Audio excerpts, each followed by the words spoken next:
Un Boeing 777 de 300 toneladas, 239 personas a bordo, y una desaparición que más de una década después, la aviación comercial todavía no puede explicar por completo. Esto no es una teoría de Internet ni un misterio de foro. Es la reconstrucción minuto a minuto, con datos oficiales y evidencia física, de lo que le ocurrió al vuelo MH370. En los próximos minutos vamos a seguir el rastro exacto que dejó este avión. Desde el último reporte técnico hasta el último eco de radar, desde los cálculos satelitales hasta los restos que el océano devolvió años después. Vamos a mostrarte por qué la versión más cómoda, culpar solo al piloto, no resiste un análisis forense riguroso, sin relleno, solo lo que los registros y los restos realmente dicen. Sábado 8 de marzo de 2014, 12:41 de la madrugada, hora de Malasia. El Boeing 777-200, matrícula 9MMRO, despega de la pista 32R del Aeropuerto Internacional de Kuala Lumpur con destino a Pekín. Al mando, el capitán Zaharie Ahmad Shah, de 53 años, con más de 18.000 horas de vuelo y más de 8.600 de ellas en este mismo modelo de avión. A su lado, el primer oficial, Farik Abdul Hamid, de 27 años, en su vuelo de entrenamiento final antes de quedar certificado en el 777. A bordo viajaban 227 pasajeros de al menos 14 nacionalidades distintas, 153 de ellos ciudadanos chinos y 12 tripulantes más. El avión, con matrícula 9MMRO, llevaba en servicio desde mayo de 2002, sin un solo incidente relevante en su historial de vuelo. A la 1:01 de la madrugada, el avión alcanza su altitud de crucero, 35.000 pies. Todo en cabina transcurre con normalidad. A la 1:07, el sistema ACARS, el sistema automático que reporta el estado técnico del avión, envía su transmisión de rutina motores Rolls-Royce, funcionando con normalidad. Ruta hacia Pekín, sin novedad. Sería el último reporte técnico completo que la aeronave enviaría jamás.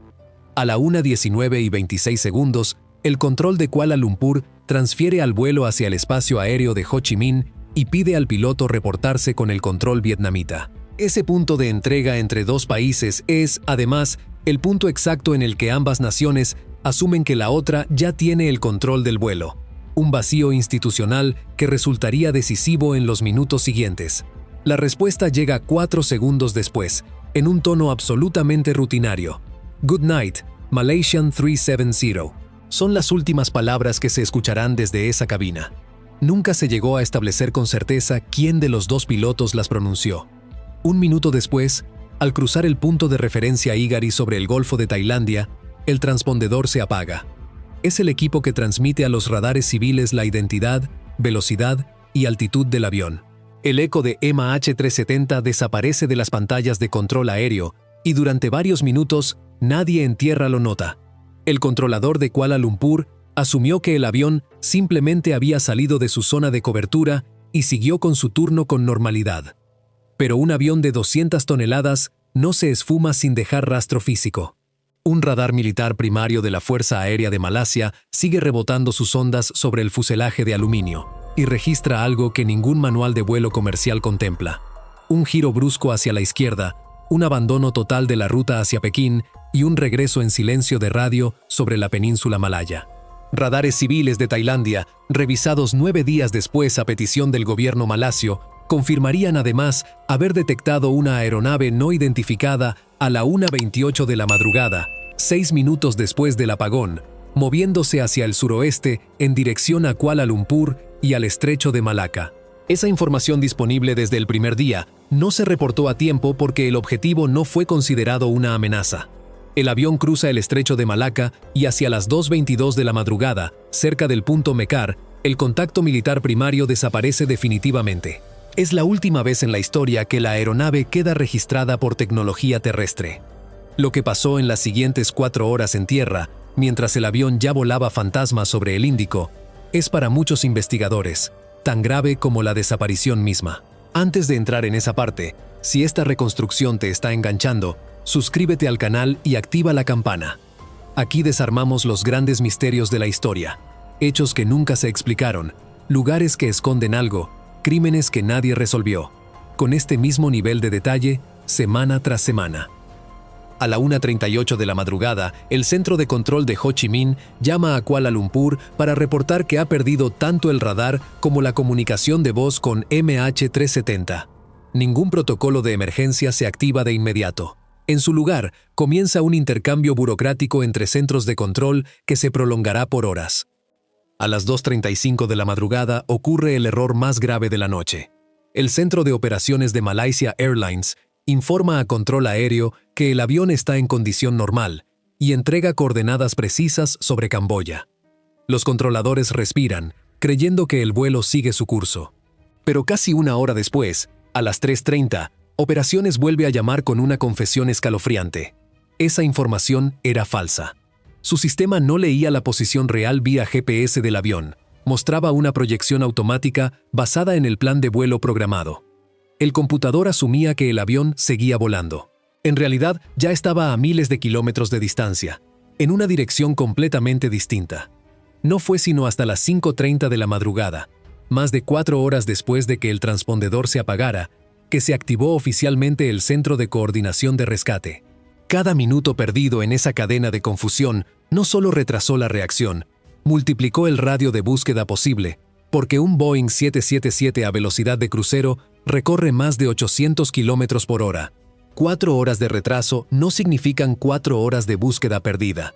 Significan miles de kilómetros cuadrados de océano añadidos a un rastreo que ya partía de la premisa equivocada, el Mar del Sur de China, cuando el avión ya volaba en dirección completamente opuesta.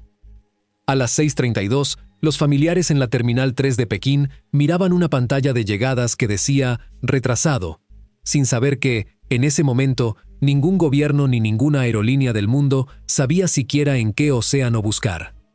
En los primeros días, 25 países desplegaron barcos y aviones para rastrear el Mar del Sur de China y, después, el Estrecho de Malaca, exactamente las zonas por donde el avión ya no estaba.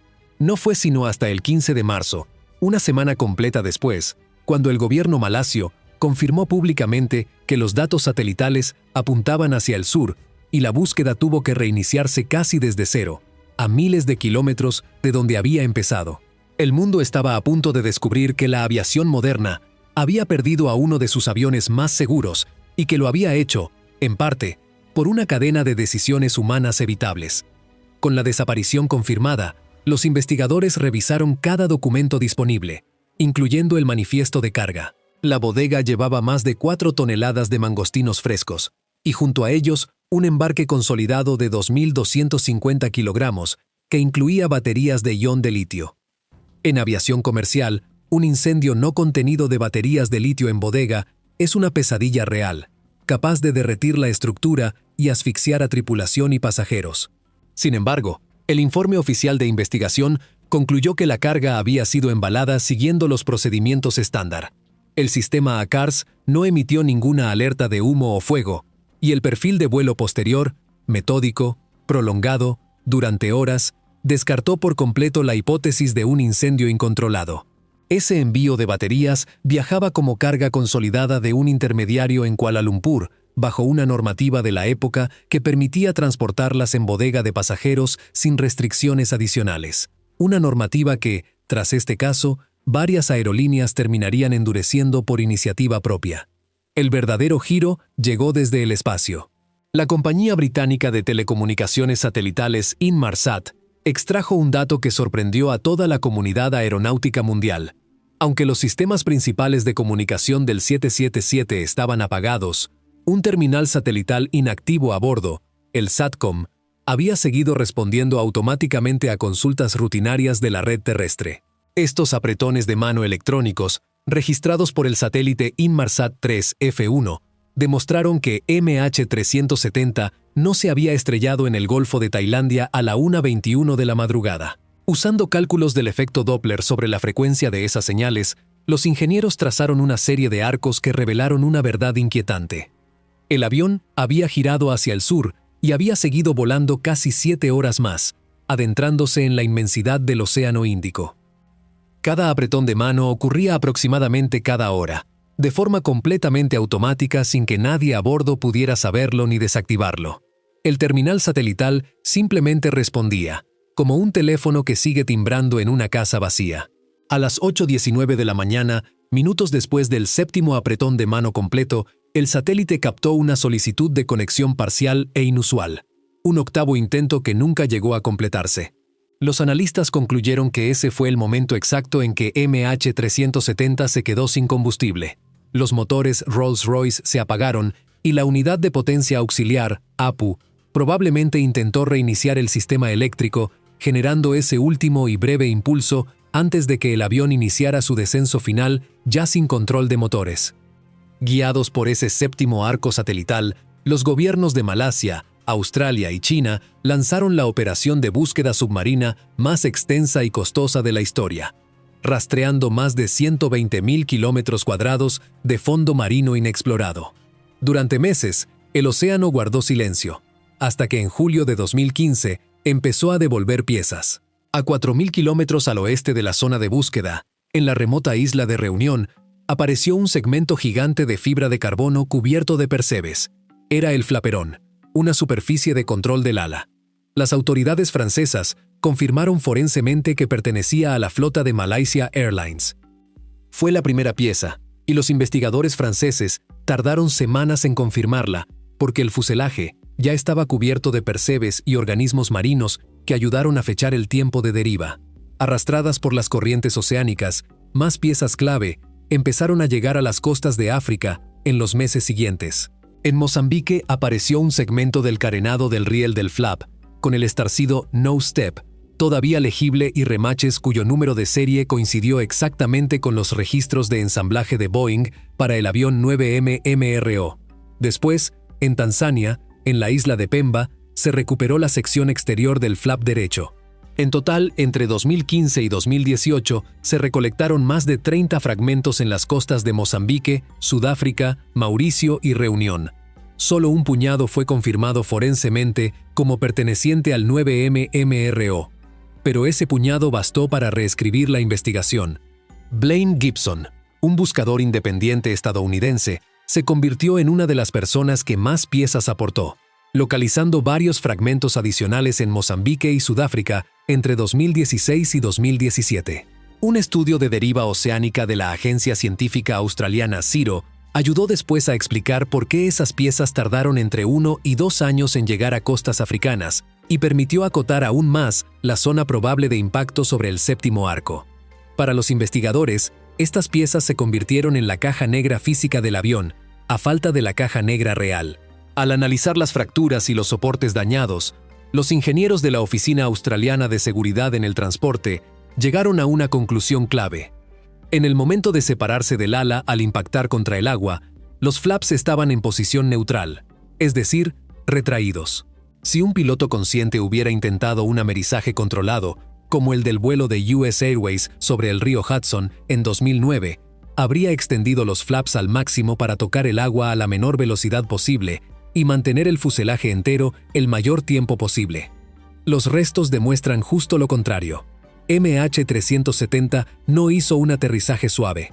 Tras quedarse sin combustible, entró en una espiral descontrolada a altísima velocidad y se desintegró al impactar con el agua, en lo que los investigadores describen como una caída de muerte, sin intervención humana consciente en los controles. Cuando no hay respuestas, la gente busca un culpable fácil. Y aquí el culpable fácil tiene nombre. El capitán Zaharie Ahmad Shah. Suicidio. Asesinato de otras 238 personas. Esa es la versión que más circula. Y sí, hay datos que la alimentan. El FBI encontró, borrada, una ruta trazada en el simulador de vuelo casero del capitán, rumbo sur, sobre el Índico, casi calcada a la trayectoria final del avión. Apagar el transpondedor justo en el punto ciego entre dos centros de control no es casualidad de manual. Eso lo sabe alguien que conoce el sistema por dentro. Pero vamos a decirlo sin rodeos. Eso no es una prueba, es una coincidencia fuerte. La investigación oficial de Malasia, publicada en 2018 después de casi 4 años de trabajo, lo dice con todas sus letras. El equipo no pudo determinar la causa real de la desaparición y no pudo descartar la intervención de un tercero. Sin la caja negra, sin el registrador de voz, cualquiera que te diga, fue el piloto, punto final, no está haciendo investigación forense. Está haciendo periodismo barato. Y ese periodismo barato le conviene a alguien. Culpar a un muerto con hoja de servicio impecable exonera de un plumazo a la aerolínea, al fabricante y a los reguladores de una factura de cientos de millones de dólares en responsabilidad. Hay otra lectura que esa teoría convenientemente ignora: el secuestro que salió mal.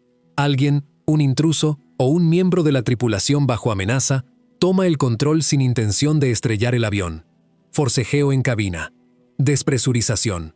Todos a bordo inconscientes por hipoxia en minutos, mientras el piloto automático sigue volando un avión sin nadie consciente a los mandos durante 7 horas más, cruzando el Índico como un ataúd de 200 toneladas que nadie puede ya detener. Esta hipótesis explica exactamente los mismos datos satelitales y explica igual de bien por qué los flaps nunca se desplegaron. Ninguna de las dos versiones se sostiene ni se descarta sin las cajas negras.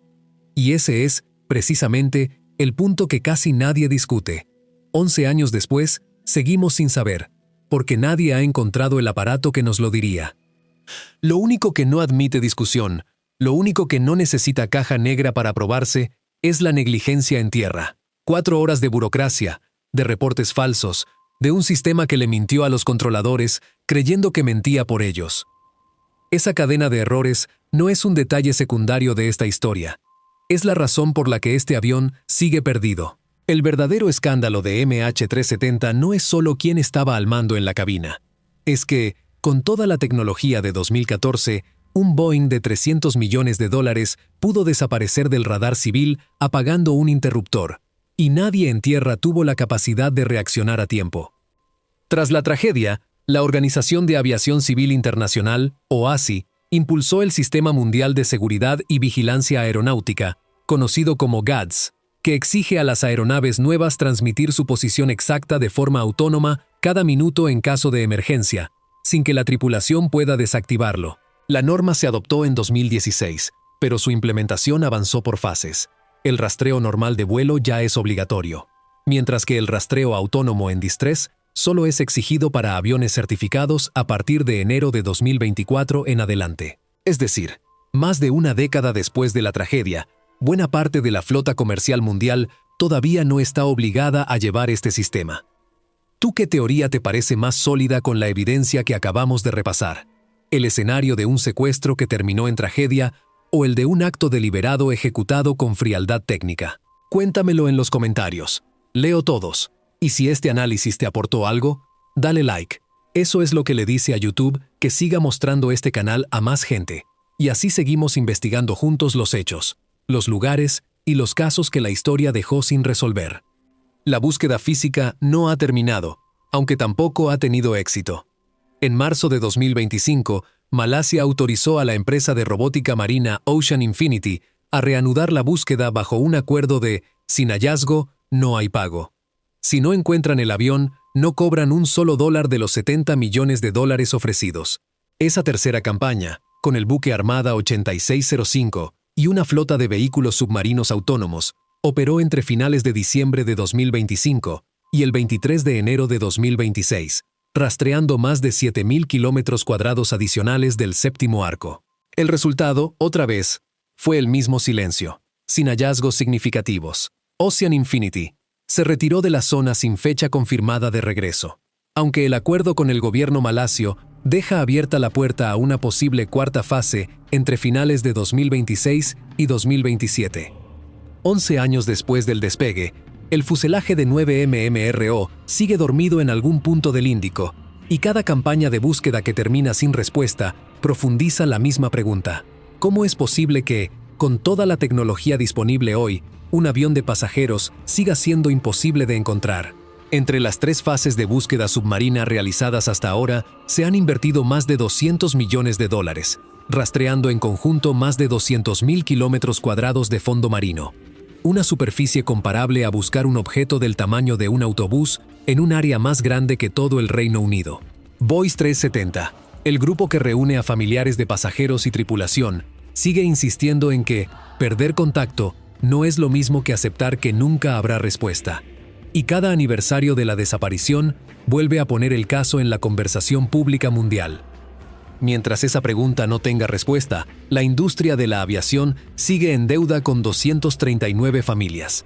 Y nosotros seguimos aquí, revisando cada dato, cada pieza, cada informe, hasta que ese silencio finalmente se rompa. Nos vemos en el próximo caso.